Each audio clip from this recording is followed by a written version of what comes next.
Oh, maybe this would be a good idea.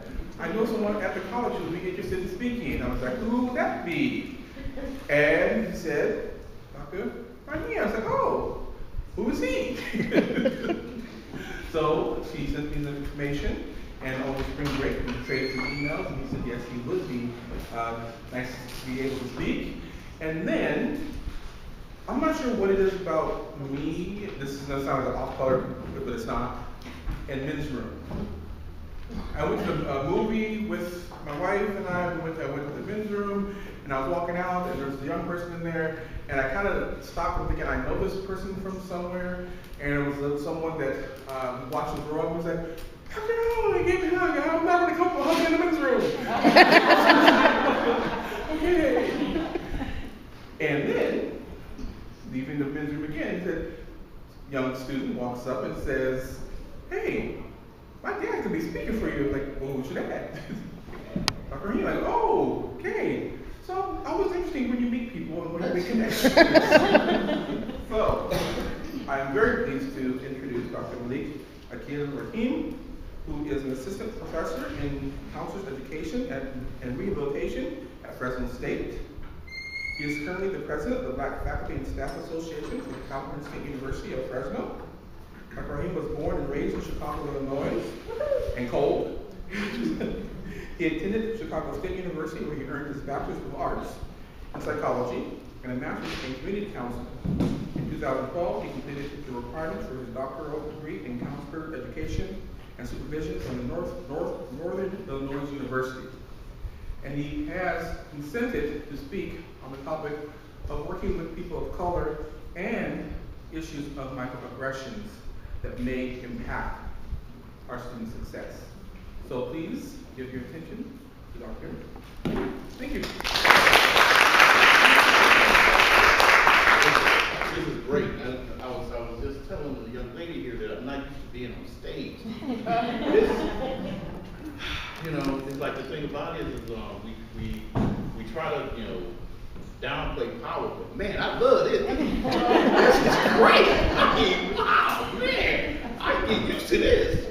Real quick story, because I got to warn you all as a disclaimer with my presentation style. I got to put this disclaimer out. I'm a constructivist and a narrative. So what I like to do is I like to tell stories to try to help you construct the definitions for yourself. So a lot of my stories are going to be personal, but the thing about it is, I'm sure through experience this, you can construct your own stories, okay? So just keep that in mind as we're going along. But let me tell you a little story about me arriving here in Fresno. Because one of the first things I have to explain to everyone is, how did you come from Chicago to Fresno? Right? And I ain't trying to disrespect anybody from Fresno, right?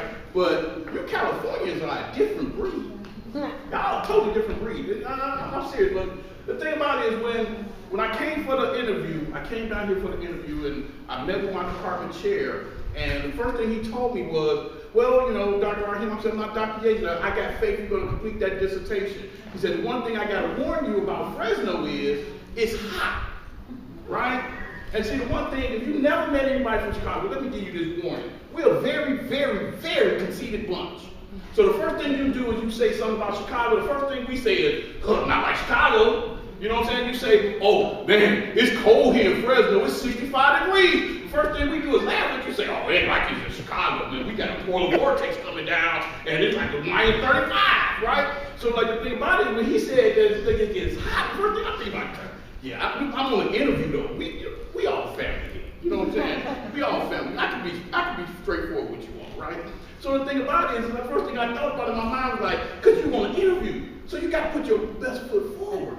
So, I can't show that I'm a conceited bastard. So the best thing I can do is just sit there and say, okay, it gets hot, yes, sir. But the first thing I'm thinking about, not like Chicago, right? Because the first thing I'm thinking about, oh, man, July, 105 people died in the heat, right? That's the first thing I'm thinking about. So the thing about it is, I'm like, okay, so after the interview, they called me up and before they called me up, I'm a struggling doc student. Struggling doc student, you know what I'm saying? You come see, anybody else been working on their degrees, they know how hard it is. I'm a struggling doc student. So my mentor, her name was Dr. Johnson, Dr. Barbara Johnson, she told me, well, Malik, when they call you for the job, make sure you negotiate. So the first thing they do, they're going to offer you the job. First thing you want to do is say, well, let me think about it, like you got other offers. I'm like, okay, Dr. Johnson, okay. Now, the thing about it is this. The last thing you can do for a person that's hungry is put food in front of them and tell them to wait, right? So the thing about it is, the dean for the school calls me up and said, Malik Rahim, I'm like, yes sir, recognize the 559 area code. I'm sitting there, yeah. He's like, the committee loves you and we would love to have you as one of our faculty members here at Fresno State. I ain't gonna tell you how much I make, because a whole lot of people walk around like they're my cousins. But the thing about it, they said we're gonna offer you this amount of money, and before he finished it, I said yes. Right? Before he finished it, I said yes. He said, you wanna think about it? No. Got it. So next thing I'm telling my son, he's my agent. My son's my agent, he's my press agent.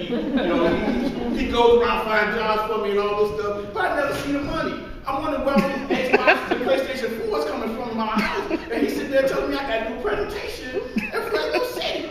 I'm like, what? Where? Yeah, I talked to Dr. O, we got it all straight, The thing about it is, I say, it's too late to get into Fresno State. So we're going to get you into Fresno City, so we come down here so we can do the admission testing. So we come down here in May, it's not hot, it's just like it is in Chicago. But see, the thing about it is, people in California, they think Chicago is Siberia. The first thing I came down here in May, they're like, whoa, what's the degrees in Chicago? It's 92 here, what's the degrees in Chicago? 92. It's May, right? So we walking around and all this stuff. So when we came down here to live in August, we walking around, because I didn't have a car yet, struggling doctor, didn't get a check yet, promise of money, but I knew I'm gonna get some money, so we walking around, toward this Walmart, right? And we walking, and we all family, right?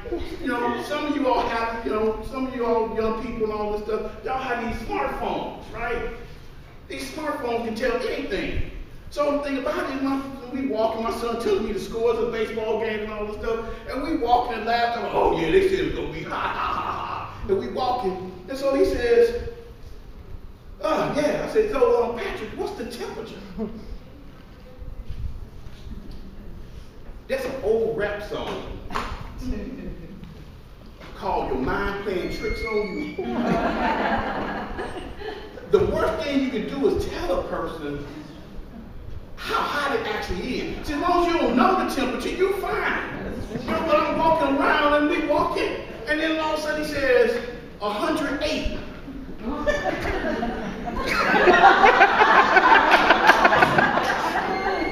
Oh my God! How do they live out here? Everybody just going around just smiling. Ain't nothing going on. And we talking like, oh my God! They not even sweating. They're aliens. Look at them. And we sit there, sweat start coming down. Like, man, oh my God! And they just walk around, just smiling and everything, right? And so the thing about it is that when we trying to come back, we like, oh, make it. Oh, God. Oh, Lord. So we finally make it back in. So the thing about it is like, now, Facebook is amazing. So like when when we posted, I got a lot of friends in Chicago, when they'll post and, how cold it was in Chicago and all this stuff. Like today I posted about the temperature in Fresno, 2 degrees below hell. Right, so that's how I measure the temperature in Fresno, how close it is to hell, right? So right now y'all 2 degrees below hell, okay? So during this presentation, I'm sure everyone's used to the regular mental health issue that some students and some of our people might go through, right? But what I'm gonna talk about is some commonplace things that can affect student success. Now, before we start talking about stuff like schizophrenia, before we start talking about bipolar, before we start talking about depression, and before we start talking about PTSD, those serious mental health issues, I'm gonna talk about some of the commonplace mental health issues that just kind of sample some of our student success, okay? And so it's like, this is the model that I'm gonna use, okay? Basically starting off with the critical race theory. What the critical race theory is basically talking about, I don't want to get in your way, but Stand at the podium, go that way. oh, okay. Just like I said, I'm not used to the live like this. This is great. But the thing about it is this. I hope you don't get offended and don't be, like, well, that's not what the PowerPoint says, because I don't like to read to people, right?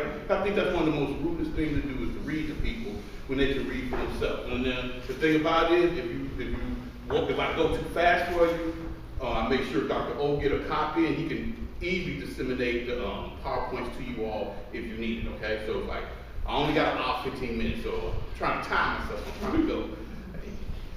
The thing about the critical race theory is basically, in a nutshell, it says that race is one of the most permanent issues in this country, that everything revolves around race. The institutional and structural systems is structured around race. So when you talk about institutional and structural racism, when you talk about individual racism, and you talk about internalized racism. Now the two I'm going to mostly talk about is going to be internalized and individual racism, right? But being that we're in an institution of education, of higher education, I just want to do a disclaimer out there, even though it's going to be just kind of glossed over.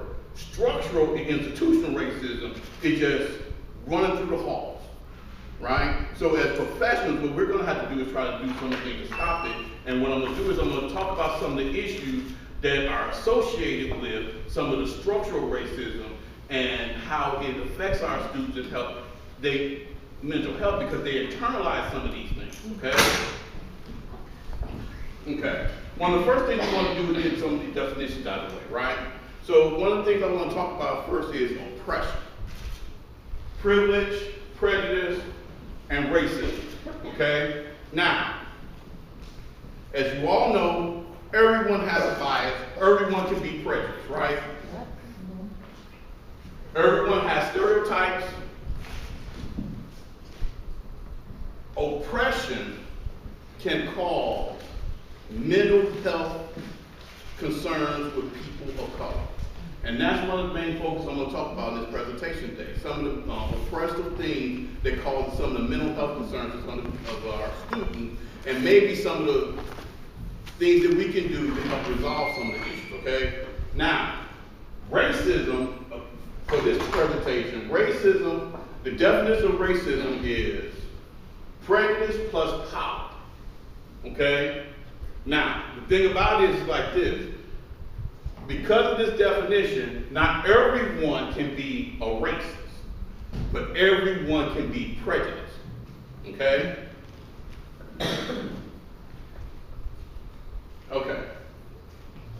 The model I'm going to talk about as far as helping our students is the psychosocial mental health model. It basically has 4 components, right? The first component is emotional health, how they're feeling. The second component is their social health, how they relate to other students and their peers, their colleagues, their professors, the staff members here. The third component is going to be their mental health, how they're thinking. And the fourth was going to be their spiritual health, their being, okay? The mental health, the thinking part of psychosocial, is basically saying that mental healthy people tend to respond in positive ways, okay? They don't normally have irrational thinking, like for example, you all know about some of the CBT model, as far as, like, say for example, when you have someone who says they can read minds, they know exactly what you're thinking, or they overgeneralize things, right? So those type of things is a key indicator that, as far as this model, that they're not psychosocial mentally healthy. Okay? As far as their feeling, when they come into examples of talking about frustrations, loneliness, hate, things like that, those are some of the key words that you can pick up to let you know that they are not psychosocially mental healthy as far as the feeling part of themselves. The social aspect is, one, are they a loner? Now, there's a difference between an introvert and a total loner. Okay? Now, on a college campus,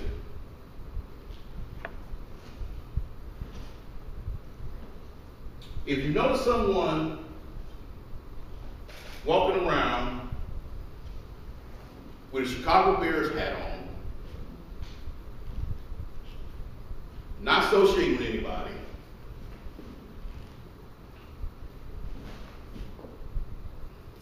tell them hi, because that's my son.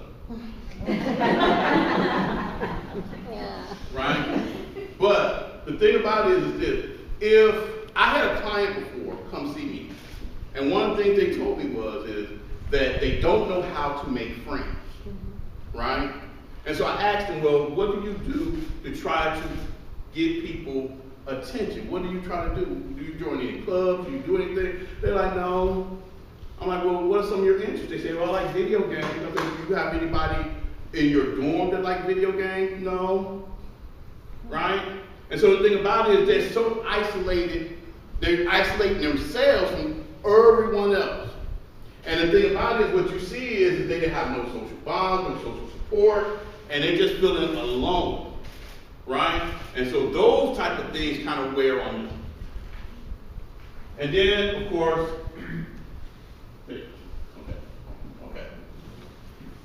one of the most underrated things that a lot of our students go through is stereotype threat. Now, if you don't know what stereotype threat is, it's this. When we all agree that everyone has a prejudice and there are stereotypes out there, all of our students have heard about different stereotypes that their ethnic group or their gender is supposed to have, their race is supposed to have. Like, for example, teach this class, multicultural counseling, right? And I asked my students, I said, who in here feels that they're prejudiced? No one raised their hand. Now these are students that's training to become counselors, right? No one raised their hand. So I said, okay, well, let me ask you a question. I said, pick one student out. I said, if you were going to study for a math test, and I allowed you to pick anyone in the classroom to help you with the math, who would you pick? They're like, well, Dr. Rahim, that's not realistic. I'm like, okay. So I wrote on the board, pi times 4x, square root of 48. Then I said, okay, if you want an A, answer this question. But I'll let you have anybody in the room, right? So he looks around the room, and as everybody now starting to look around the room thinking who they gonna get, I hate to call you out, brother. I hate to call you out. Can you stand up for a second? Yes, sir. Yes, sir. Right? How you doing? I'm good. I'm doing great. He wasn't in my class. He wasn't in my class. But the thing about it is, everyone started looking around for the first person that, thank you. The first person that they thought looked Asian. Right? They started looking around for the first person that they thought looked Asian, right? So the thing about it is, there's this nice young lady sitting up front, and no one wanted to admit that they was looking for someone who might have been Asian. But it was this nice young lady sitting up front. Right? And see, the thing about it is this. He said, well, her name is Marsha. So he says, well, only person in the class I know is Marsha. Right? So he used that excuse to be able to pick her. Right? But see, the thing about it is this. As far as stereotype threat is concerned, it goes two ways. The thing about it is this: Asians, as a culture, it gets stereotyped that they're real good at math, right? But see, the thing about it is this: they got to carry that weight. What happens if you're Asian, you're not good at math? You know what I'm saying?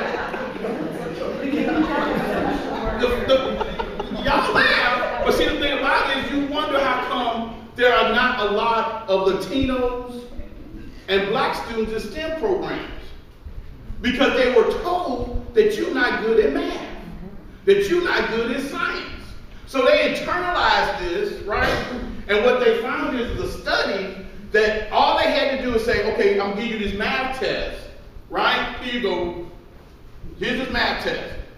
Oh, I know African Americans normally don't do well on math problems. I know women don't normally do good at math, but what we found is, for some reason, this test is different, right? Just by saying this test is different, what they found is that women, African Americans, and Latinos scored higher than the national average, right? By them internalizing, well, this is going to be different, right? So what a lot of times what happens to our students is they'll internalize when they go to a class, they'll internalize that, well, they have a lot of times, I'm not sure about the demographics here in Fresno City, so excuse my ignorance, right? But in Fresno State, a lot of times, there's only one African American in the classroom. So they feel that they have solo status. That a lot of times they feel the weight of carrying the whole race reputation with them, right? I mean, the thing about it is the brother sitting back there, and I'm pointing him out, and a little while we're going to get back to you, but I'm pointing them out, and the thing about it is this, did your heart skip when I was talking about math? You thought I was going to ask you a math problem? Probably, yeah. Yeah.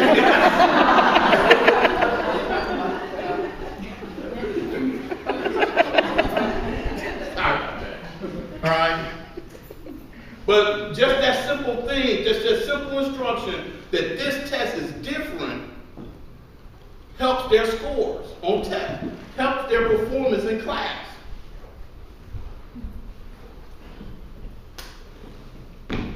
Anyone in here sensitive? Anybody in here from Fresno, originally from Fresno? Come on, let's put it on y'all. Okay. Let's talk about one of the most dangerous things with people of color. That's microaggressions, right? Microaggressions are commonplace verbal or behavioral indignities that to the targeted person represents an attack, right? And they basically come into three forms: a micro assault, a micro insult, and a micro invalidation, right?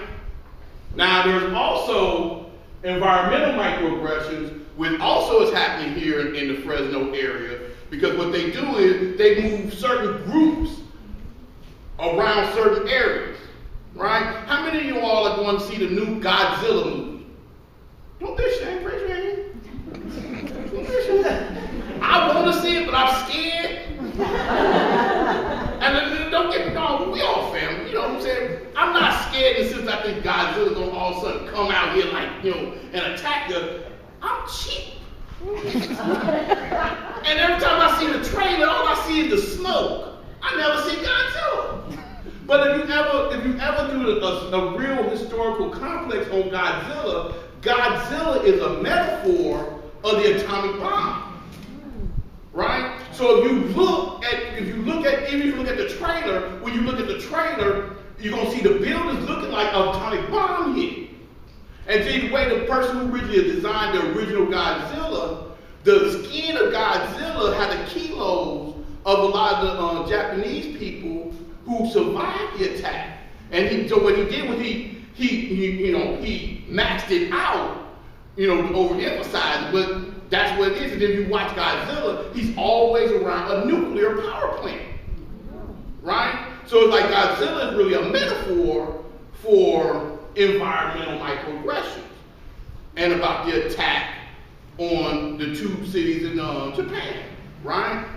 But like even here in Fresno, you have certain areas that lives around, certain places. Because when we first moved in here, in Fresno, I'm thinking I'm moving up. George and Weezy Jefferson, me and my son, up this hill. as we walk into the apartment that we gonna rent, I'm hearing the music, moving up and up, just walking on up, and they like, yes, I'm sorry, Dr. Ogle.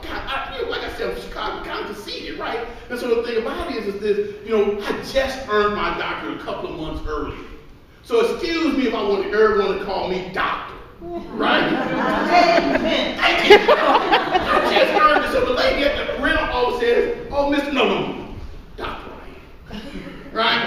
And so we walk into the apartment, she hands me the keys, I'm like, oh, yes, just hands it to my son.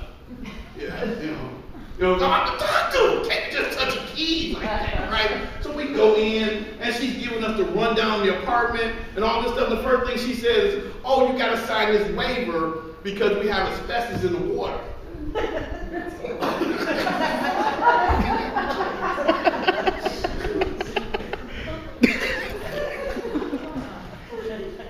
What? You have asbestos in the water that causes cancer? Oh, well, don't worry. We had it tested. This is its minimum level. What? Right? And so the thing about it is, like, what I found out is that as you go certain areas, like the west side of Fresno, it's even worse. Right? So it's like, this place is so bad. Before we got any furniture, I'm laying on the floor sleeping. I woke up and had spider webs all in my hair. Right? I'm looking in the mirror like, spider webs? What's all this? And I realized it's just gray hair. but let's go down to microassaults. With microassaults are easy, right? Because the thing about microassaults is you know the intention of the person, right? And I don't want to talk about y'all community too much, but I don't know if y'all know this, but y'all public transportation system is probably the worst. Coming from Chicago, we didn't need cars until it was wintertime, because we were smart enough not to stay outside, right? But it's like here, it's like, I'm trying to get to work. My first month there, I'm trying to get to work. And they got this bus, I don't know if y'all know it, on the Shaw called the 9, right? And it runs like every 2 days. Right? So I'm standing out there, sweating. It's 8 o'clock in the morning, and it's 102 degrees. Right? And so the 9 finally comes, the bus driver comes, open the door, smiling. You've been driving in air conditioning. Of course you should be smiling. Hey, how you doing? I'm hot. Right? Big black man hot. So I'm mad, I'm hot, I get on the bus, and I go to the back of the bus, because the thing about it is normally I like to sit on the front of the bus, because for so long our people were told that we can't go to the back. We had to go to the back. So I don't care, it could be 10 seats in the back and one up front. I'm gonna mess up your comfort level and sit right next to you. I'm that person when you look at it like, why is he sitting next to me? Because I'm gonna sit right next to you with all the seats in the back. But there wasn't no seats in the front, so I just kept on walking. So I got to the back of the bus and I'm sitting there and I'm tired. So I'm thinking about what I'm gonna do for class, right? So as the bus is going on, bus stop, let a couple people on, let other people come off. You gotta pay attention to the stir, because I'm gonna quiz you at the end, right? Go to the next stop. Couple people get on, couple people get off. Follow us along, right? Follow along. You know the name of the bus driver, right? So we drive a little bit further. We get to the next stop, this white guy get on, right? White guy, bald head, right? And as he walking up, he got this swastika right in the middle of his forehead, right? Now apparently y'all all know what a swastika is, because I heard the ooh, shake your head, right? When I first moved out here, I heard California was so diverse, right? Y'all diverse. y'all diverse. I ain't gonna go into that. So he's walking to the back of the bus, and I'm sitting there, just got off 108-degree temperature, tired, flustered. Only been working for 2 weeks already. Haven't got paid yet. The dean that promised me money, they talking about, oh, it's gonna take a whole month for you to get paid. So we riding on the bus, and then all of a sudden the guy walking and he sees me, right? I don't want my son will tell you, I don't own a pair of blue jeans. Don't own a pair of blue jeans. Every time I go somewhere, I'm in a suit, right? Because when I was growing up, I didn't have no friends. I was like that kid that I was talking about, the ice lady. I had all my friends in suits. You know what I'm saying? All my friends in suits. Mr. Double Breast, Mr. Single Breast, you know, all suits. Anyway, I'm sitting there, I'm thinking I'm looking good. And he's staring at me. I'm looking at him, walk back there, he just stared at me with his swastika on his head, right? And I'm thinking to my man, I'm like, man, I am not in the mood. I am not in the mood. You know what I'm saying? I'm a black man, weigh over 235 pounds, just got out of the weather, haven't got paid, trying to figure out why I'm here in Fresno, and you gonna come back here and try to do. He says, what are you doing here? Y'all know what he said, you know. Y'all don't know what he said? Okay. And I'm like, I'm riding the bus. What are you doing here? I don't like your kind on my bus.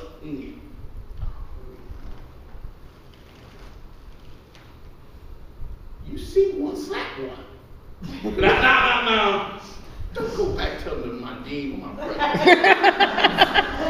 But I was fully ready to lose my job and head back to Chicago. I ain't get paid yet. They promised me all this money.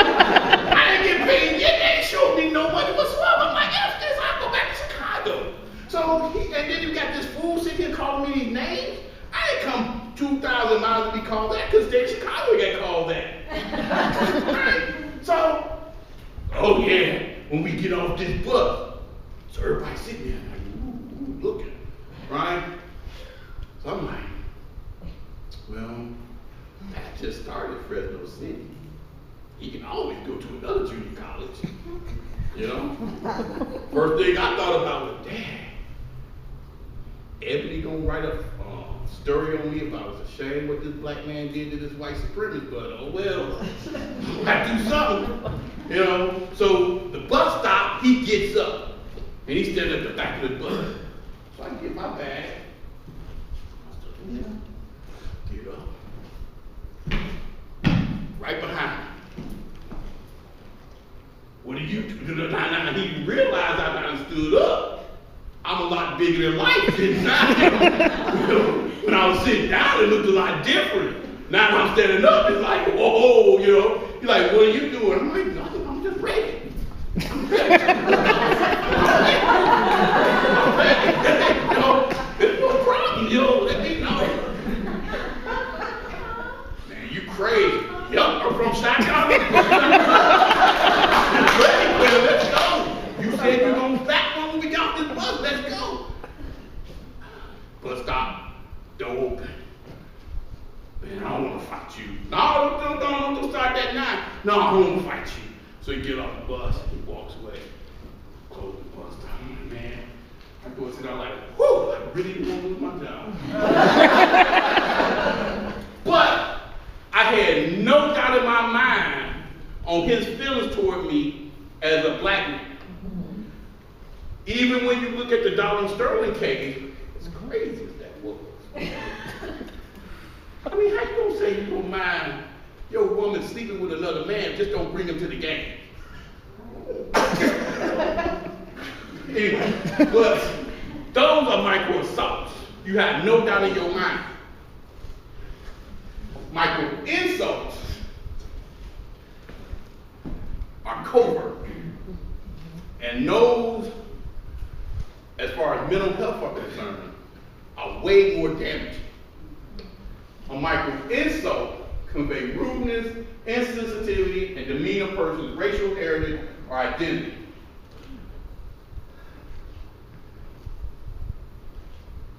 When I ain't gonna just talk about Fresno. I'll talk about Northern Illinois. When I was working on my doctorate in Northern Illinois,